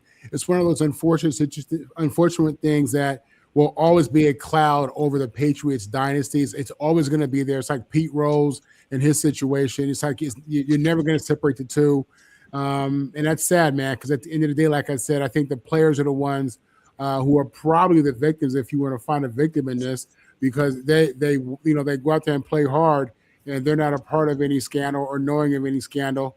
But obviously these coaches did what they did. So yeah, tough deal, man. It is what it is. All right, we have time for parting shots. Got about a minute and a half for each person to do it. Give me your parting shot for the night, Marvin. Parting shot for the night. Listen, I am really excited about this historic movement, this historic moment with Sam Darnold. USC has put more players in the NFL than any other college. If they're not number one, they're number two, depending on the year. So it's crazy to think that of the almost 500 players that have been drafted into the NFL, we've never had a Super Bowl champion quarterback. We never had a quarterback start the Super Bowl. Listen, this year, NFL football is huge. We're just going over having historic numbers, and I'm really happy to see this guy lead this small market Seattle team back into the postseason, back into the Super Bowl. Just a few years from removed from Pete Carroll and what he was doing, to think that organization was able to really revamp itself and get back on its feet and get to this caliber of football. And they're doing it for the first time with the SC quarterback lead. And it's awesome, man. So I'm looking forward to Sunday. Should be a great game. Go Seahawks. All right, then, parting shots. My parting shot says everybody want to make this big thing about Bill Belichick and Robert Kraft not getting into the Hall of Fame, right? No one's going crazy like that when T.O. didn't get into the Hall of Fame. They want to switch things up because they got it wrong with Bill Belichick, right, and Robert Kraft. They made up rules to keep T.O. out, and I'm gonna keep saying this. Scott and all the beat writers out there. I used to think a lot of people want to be beat writers, but not talking about you, Scott. But I thought a lot of people want to be beat writers because they like these teams, but they want to be beat writers because they get to get votes into the Hall of Fame. You mean to tell me the people who write about these teams are the reason why certain players aren't getting in? When it comes to the Hall of Fame and the National Football League, it is the hardest and most prestigious Hall of Fame to get in. But we live in a world where Bill Belichick and Robert Kraft ain't in the Hall of Fame, and Barry Bonds ain't in the Hall of Fame. Get out. The Hall of Fame is becoming a joke, people, because if the people who get to vote people in, right, making sure they got 270 characters and they write it in third person, I got a problem with that. And before I go, cereal is soup, and I will die on that hill. Interesting. Okay. Cereal is soup. Okay. All right, Mel, parting shots. Yeah, I'm right there with Ben. I mean, I can't stand the people who are in charge of voting for the Hall of Fames, the different Hall of Fames, whether it's baseball Hall of Fame or there's the NFL. They feel so empowered, like they make themselves bigger than what they really are. I mean, if my eyes tell me and your eyes tell me and everybody else's eyes tell me that this person is a Hall of Famer, then that person is probably a Hall of Famer. Now, who gives you the right to say that they're not a Hall of Famer? And I couldn't believe it. I know, Ben was talking about T.O. I mean, we all know that T.O. was a Hall of Famer, and why he wasn't a first ballot Hall of Famer is beyond me. It's because he rubbed a couple people the wrong way. So what? That had nothing to do with the way that he played. It had nothing to do with the way he played. Spygate and all that other kind of stuff. Who cares? This guy, Robert Kraft, what he's done, that franchise has been this gold standard of franchises for the better part of 30 years. And he's not a first ballot Hall of Famer. He's been to more Super Bowls than any other owner. He's tied for the most Super Bowl wins ever. And he and his coach can't get in the first time. If they're not Hall of Famers, then there shouldn't be a Hall of Fame. Okay, fair enough. Candy?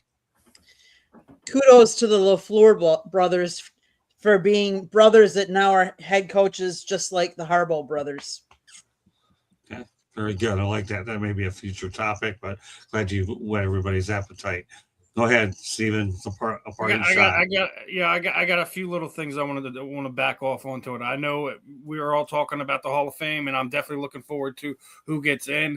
And me, Ben, and Marvin talked about this last week, and I did hear something from one of our Hall of Fame voters as to why we are not seeing them get in. It's because the NFL decided in their great wisdom, the Hall of Fame, that they're going to lump in the senior committee with the coaches and the executives is all one category. So when you have a senior class that has over 7 guys in it, and more than a handful, it's their last years to get in. That is the reason why we are not getting Robert Kraft in. That is the reason why we're not getting Bill Belichick in. And if that is the reason why they're not getting in, there's no reason Roger Craig should not be announced as a Hall of Fame within the next 3 days. Well, I think it's Thursday, right? Thursday is the day that he should have been in there. If Roger Craig's name, but I mean, he should have been in there. We burned the whole institution down, and it means nothing. It means nothing. Yeah, he should have been there. Yeah, absolutely. We've been on. Me, Marvin, Ben, we've been beating on this drum for almost a year now. So that I think he was the first running back to go 1,000, wasn't he? He was the first. He was me and Marvin, we were talking about this. He is the first one, 1,000 yards rushing, 1,000 yards receiving. He's been out of the league for 30 years. There's no reason why he's still standing there. So, and Eddie's right. It needs to be separate. They need to have their own vote, the senior committee, outside of everything. The executive should be put in another aspect of it, and then your current eligible players. You need to break it all apart. There shouldn't be a thing in there like, well, you can either vote for the senior committee members or you can vote for the head coach and the executive class. That's total nonsense. Other than that, my partnership, what I'm looking forward to, we got a great lineup this week as we're going to be joined by Temple Owls offensive lineman, team captain, Mr. Eric King's going to be joining us tomorrow. And we also have a special interview Thursday afternoon with wellness expert David Schmidt. It's going to be a fun week, and then obviously, I'll be covering Knucklemania 6 BKFC here in Philadelphia, but weigh-ins and the event Friday and Saturday, so it should be a fun event. They have rebroken the combat sports attendance record because they have sold over 20,000 tickets. They sold over 17,000 tickets last January when they held their first event there at the Xfinity Mobile Arena. So it's going to be a great weekend. It's going to be a great week for content here on the South Florida Tribune. That's my parting shot for you guys. Very good. Okay, Jeremy. Well, he kind of stole my thunder. I was going to talk about the beat writers that actually said they were voting for the last year guys getting in versus the guys they know will get in the Hall of Fame, whether they're first ballot or not, which is all 3 of the ones that got snubbed by the post that I seen in the NFLnetwork.com, which was Bill Belichick, Robert Kraft, and Eli Manning. They all said that was a huge snub, that the 3 of them did not get in. And I actually agree with the beat writer that I would have taken those last eligibility guys that have their last chance to get in that deserve to be in. And I agree with Steve. It should be Roger Craig and Torrey Holt and a couple of others that was in that group that should get in. How's Elsie Greenwood still there? Right. That's all right, the one we mentioned first. Right. I said 2 minutes, not 2 hours. All right. Well, I don't mind stretching a little bit. Candy still at the station break, right, Stephen? Okay. That's why I just want to send a special thanks to Molly Middleton, who did a great job accommodating the South Florida Tribune in Mobile, Alabama. And we had a really good time there. Looking forward to making that a regular annual event for us. I got 20. If you wonder why my voice is a little raspy, and I had a very big crew helping me out a little, so I wasn't going to lose it tonight. I had 6 people letting me throughout the day, you don't have to lose your voice on this show. I was getting it from all angles, and leading the charge was Bryce. So if that wasn't good enough, I was getting it from Troop on the back end. It's okay. We can do this. Save your voice. Save your voice. You know it got to work out over the weekend. 24 to the 24th time. Molly Middleton, I don't know if you're out there listening. We'll make sure we get this tape to you. We got a lot more. I told her we got a lot more stuff coming down the pipeline until April and May, Mal. So I got a story to be written as well on the Senior Bowl. Great experience. And if you've ever been to the University of South Alabama Jaguars campus, that's actually a nice little campus down there out in South Alabama as well. All right, so great job by the group. But Candy, go ahead and give us a station break and promote the book. South Florida Tribune Publishing Company published a book, Lessons from the Microphone, Tuning into the Enduring Wisdom of Visionary Leaders. It is written by our host, Scott, the Motor City Madmouth Morganroth, talks about his 40 plus years in the media business and how it has evolved and changed over those years. Get your copy today. It's available on Amazon, Barnes & Noble, Kindle, Google, and Apple Books. It's also available wherever you get your audiobook as well. There's also a link on our website, www.southfloridatribune.com, where there is a plethora of great content. In fact, I would highly recommend you go to our website and check out Jeremy's columns. He's been writing about all kinds of draft prospects, and I'm sure he'll talk a little bit more about that, but go check it out. The other thing is, if you like to listen to podcasts, you can find us wherever you get your podcast. One last thing, if you see that red subscribe button in that lower right-hand corner, that means you have not yet subscribed to us. Please do so. I don't know what you're waiting for. Click it, like it, share us with all your friends and family, and then turn on your notifications so you're notified every time we go live. You don't want to miss a show like this. All right, Ben, I don't know if you sent us a link to your book at all. Have you sent it to us? If you haven't, please do so, and we'll put it on the homepage, and they can get your book off our website as well. That's what happens when you have a Mercedes handling the back end, okay? And you have a motor mouth like me talking about the front end, okay? You follow me? Contrary to what it is. I wouldn't know about no Mercedes handling the back end. We got a box Chevy handling my back end. That's why it ain't working. Well, okay, we got a roll call or whatever you want, Rolls Royce, Mercedes. All I do is carry this stuff out and try to make sure we get it right. So, Ben, I don't know if you have a link on the website, but you're going to get one. Marvin, obviously, he looks at me as his coach, and we have a lot more to do, don't we, Marvin? Don't we ever, brother? Yes, we do. Yeah, we got started tonight. We get 2 tomorrow. We got another one on Sunday. I got 3 tomorrow with you. With South Florida Tribune. Yeah, you do. 2 with me on the back end and whatever you're doing with these other guys on the front end. Great show tonight. I enjoyed it. I'm going to get a little feedback while we're live here. Some feedback about the parting shot format. Did that work for everybody tonight? I like it. All right, get used to it. Tom Shanahan, I don't know if you were watching it. That'll be the new code words there, parting shots. So get it up, what they want. I'll make sure we get our hay out of the way. All right, there you go. Not a lot of caffeine today, but at any rate, good show by everybody, and looking forward to continuing this format until the day I can no longer do this, and I'm trying to put that off as long as I can. So great job by Jeremy. Great job by Steven. Great job by Candy, Marvin, Ben, and Mel. And yes, my voice lived to see the end of the show. So, all right, Jeremy, you have one last thing you want to get off your chest? All right, Jeremy, you have one thing you always like to say when you end the show. Go ahead and give it to this group. Try every day to be a better person than you were the day before. It's the only way to make the world a better place. It starts right here. Much love, everybody. All right, that does it for us. We got a lot of programming the rest of the week, so I hope you can stay tuned. All right, you get ready for the Motor City Madmouth and Marvin on the mic show. That'll be around 8:00 p.m. Eastern time. So that does it for us tonight. So take care, everybody, and have yourself a great night.